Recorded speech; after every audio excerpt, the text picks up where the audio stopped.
Assalamualaikum warahmatullahi wabarakatuh. Kembali lagi di channel saya. Kali ini kita masih membahas temanya tentang YouTube.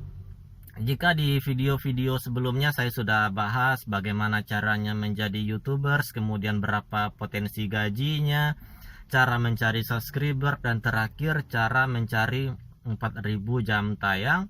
Silahkan dicek videonya dan mudah-mudahan bermanfaat. Nah, kali ini kita akan bahas ada beberapa kesalahan fatal yang dilakukan oleh YouTubers dalam mengupload video di YouTube. Nah, kesalahan fatal ini dampaknya sangat panjang sekali. Yang pertama, dampaknya bisa ditangguhkan ACC-nya oleh YouTube meskipun sudah 4000 jam tayang dan 1000 subscribernya. Artinya depending ACC-nya, karena yang me-ACC channel kita itu adalah manusia, bukan sistem ya. Jadi admin dari YouTube itu melihat video kita, kalau seandainya memenuhi persyaratan nanti akan diterimanya, tapi kalau tidak ya meskipun jumlah subscriber kita ratusan ribu, jam tayangnya jutaan, tapi kalau tidak memenuhi kriterianya itu bisa saja tidak bisa menghasilkan uang. Makanya perhatikan 5 kesalahan berikut dan bisa jadi mungkin kalian sudah melakukannya. Kesalahan fatal yang pertama adalah re-upload.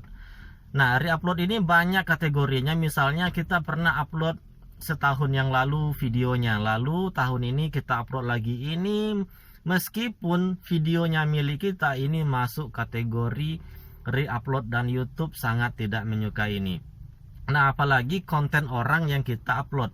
Misalnya ada video yang viral melalui Facebook, melalui WA, lalu kita upload di channel kita. Nah, ini kalau ketahuan sama YouTube, sia-sia saja usaha kalian untuk memanage channelnya itu untuk berkembang.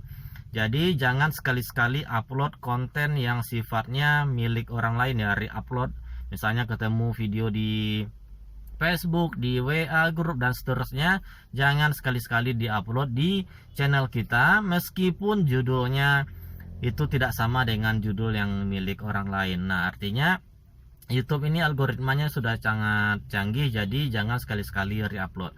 Nah, yang kedua, hati-hati dengan hak ciptanya. Ini kesalahan fatal yang paling banyak dialami oleh para YouTubers. Google memperingatkan tentang hak cipta ini sampai 3 kali ya, SP1, SP2 dan SP3. Nah, kalau sudah sampai SP3, channel kita itu nggak bisa upload video lagi. Kalau sampai 1 kali saja itu hak ciptanya, tegurannya itu masih bisa pulih 3 bulan yang akan datang. Nah, hak cipta di YouTube ini ada 3 macam, yaitu yang pertama hak cipta musik atau audio, hak cipta video, dan hak cipta gambar. Nah, kalau gambar ini masih belum terlalu ketat dalam screening yang dilakukan oleh YouTube. Tapi kalau audio itu terkadang sudah otomatis ketika kita upload video kita yang ada konten audio milik orang lain, nah itu biasanya langsung muncul tanda strike-nya. Nah, ini kalau sudah kena strike ini biasanya, atau teguran hak cipta, itu biasanya konten kita masih bisa kita selamatkan. Caranya satu, musiknya kita hilangkan dan kita ganti dengan audio yang disediakan oleh Google. Nah, permasalahan ini sangat rumit kalau nanti misalnya orang yang memiliki hak ciptanya itu men-take down atau meminta YouTube untuk menghapus konten kita. Nah, kalau ini terjadi, ini sangat bahaya sekali. Nah, kalau sampai 3 kali kayak gitu ya sia-sia mengembangkan channelnya. Jadi yang pertama, hati-hati dengan re-upload. Yang kedua, hati-hati dengan hak cipta. Nah, ini termasuk ketika kita mengcover sebuah lagu. Apalagi kita mainkan gitar, misalnya kita cover lagunya. Nah, suara itu masih bisa terdeteksi oleh YouTube. Jadi kalau bisa suaranya jangan samakan liriknya lah kalau mau main aman. Atau kalaupun untuk mencari jam tayang itu masih boleh kita cover, tapi kalau nanti sudah menghasilkan uang, nah itu nggak boleh lagi kita mengcover lagu orang. Bisa saja nanti orang yang memproduksinya untuk take down channel kita. Misalnya kejadian lagu Aisyah istri Rasulullah itu sampai sekarang masalah hak ciptanya itu kacau sekali dan rumit sekali, saling klaim, saling take down dan seterusnya. Nah, ini bahaya.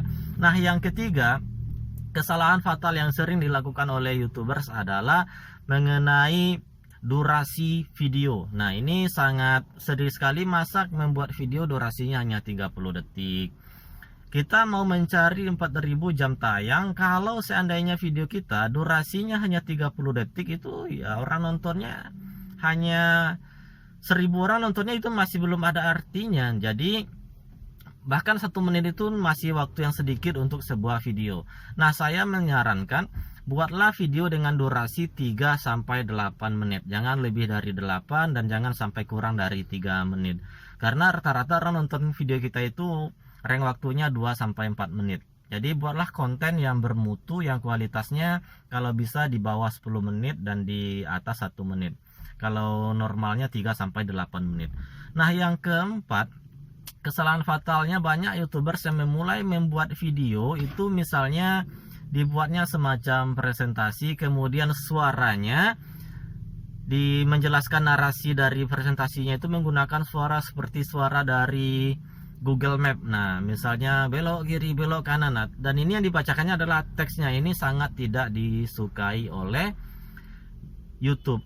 Boleh saja kita membuat yang demikian, tapi sifatnya adalah tutorial. Ini masih aman dan diterima oleh YouTube. Apalagi kita membuatnya sekali-sekali, kalau misalnya konten kita full tutorial, sekali-sekali upload wajah kita yang isinya full wajah kita atau konten kita seutuhnya, supaya YouTube tahu bahwasanya ini yang punyanya manusia, bukan robot atau auto dari dummy YouTube. Terkadang banyak orang yang mendami, ya, misalnya upload tutorial banyak-banyak setiap hari, kemudian tidak tahu yang channelnya itu milik siapanya. Nah, perlu sekali-sekali kita upload wajah kita di video kita.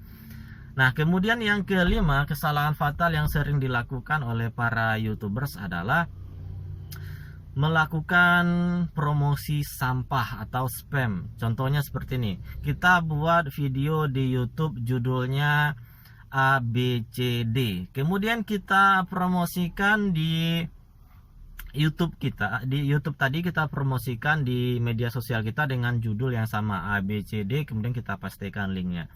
Nah, kemudian kita buat lagi di blog dengan judul yang sama, isi yang sama penjelasannya. Nah, nanti ini dianggap nyampah.